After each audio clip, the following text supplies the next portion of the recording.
Kailan? Hanggang year end. Walang hanggan. So sila yung makakasama nyo hanggang year end.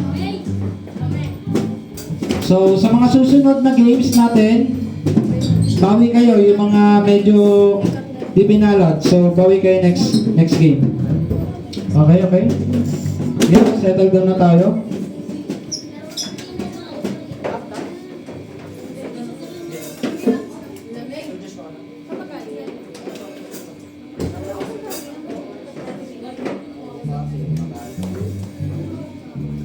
Sige.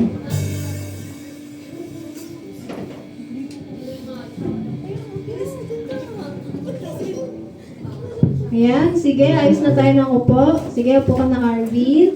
Ayan. Sige, magandang hapon. Ba't parang di kayo masaya? Masaya. Masaya ba kayo ng buklat kayo ng Bible? Masaya ba yung games? Yes, okay. Ngayon naman po, dadako na tayo sa ating pag-aawitan sa Panginoon. Sige, bawal po mag-usap, magtawa. Ano pong meron dyan? Okay lang po kayo? Sige? Okay? Sige, babasahin ko kayo, no? Sabi sa awit 145, 1 verse 2, ang kadakilaan ng Diyos at Hari aking ihahayag.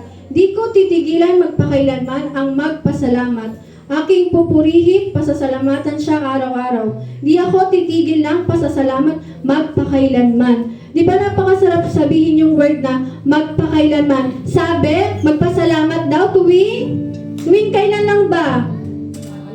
Araw-araw, hindi tuwing linggo, hindi yung kapag nagsisimba lang tayo, naalala natin magpasalamat, no? Lagi po tayo magpapasalamat sa ating Diyos. Hindi tayo titigil magpasalamat sa ating Diyos. Hindi tayo titigil na humingi ng tawad sa ating Diyos. Sige, naanyahan ko lahat na tumayo. At tayo po ay manalangin. Bago po tayo mag-start, ihanda po natin yung puso natin sa ating Panginoon. Walang makikipag-usap. Focus lang po tayo sa ating pag-aawitan. Wala po munang kakausap sa katabi. Hindi po muna natin sila kilala. Okay? Sige, tayo po ay manalangin. Yes, hallelujah, Lord God. Panginoon, maraming salamat, Lord, sa araw na ito, Lord. At dinala mo, Lord, yung bawat isa, Lord, na ligtas, Lord.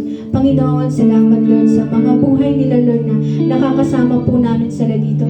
Panginoon, sa aming pag-aawitan, Lord, tunay, Lord, ang pagsambat, pagpuri namin, sa iyo lamang po namin inaalay, Lord. Pasasalamatan ka po namin, Lord, ng walang hanggan, Lord.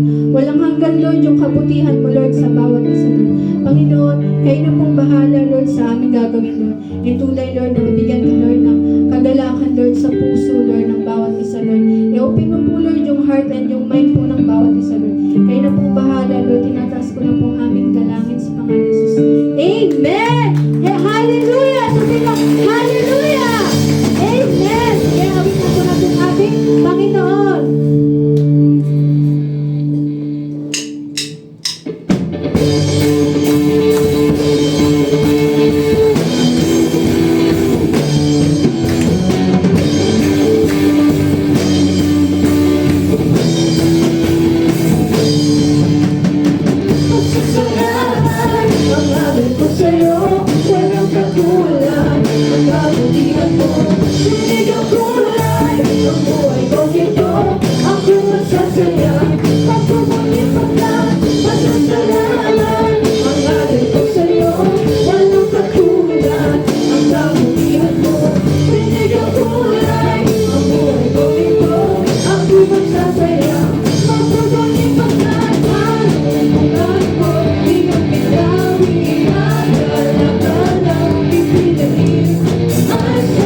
So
tanging salita mo lamang ang aming Lord bibig kasi Panginoon Lord. And truly Lord na ikaw Lord yung mag-guide sa bawat isa Lord. And Lord humihingi Lord ng kapatawaran Lord na pumunta man po kami dito Lord. May nagawa man po kami kasalanan. Panginoon, patawarin mo po kami Lord. Sa aming Lord pagkukulang Lord, patawarin mo po ang bawat isa Lord. Salamat Panginoon sa pag-iingat niyo Lord sa araw-araw ng buhay namin Lord. Salamat Lord sa kalakasang binibigay niyo sa amin Lord. Panginoon, inaamin namin Lord na hindi po kami Lord laging malakas Lord. Lord, ikaw po yung kalakasan ng bawat isa Lord. Lord, sa bawat paghinga namin Lord, bawat pagtigtig ng aming puso, mag-aalay po kami Lord ng pagsamba sa inyo Lord. Panginoon, itinataas ko na po Lord sa inyo Lord ang hapong ito Lord. I pray Lord na ang bawat isa Lord na simbahang ito Lord na hindi po kami lalabas Lord ng walang pagbabago sa aming mga buhay Lord. Pinagdadasal po Lord yung messenger po namin ngayon Lord na kayo na pong maghala Lord sa kanya.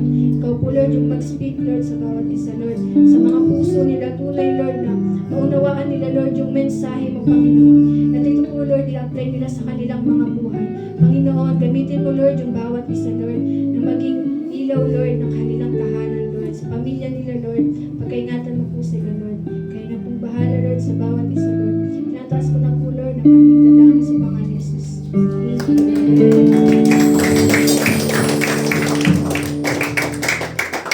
Pero yun ang ginawa.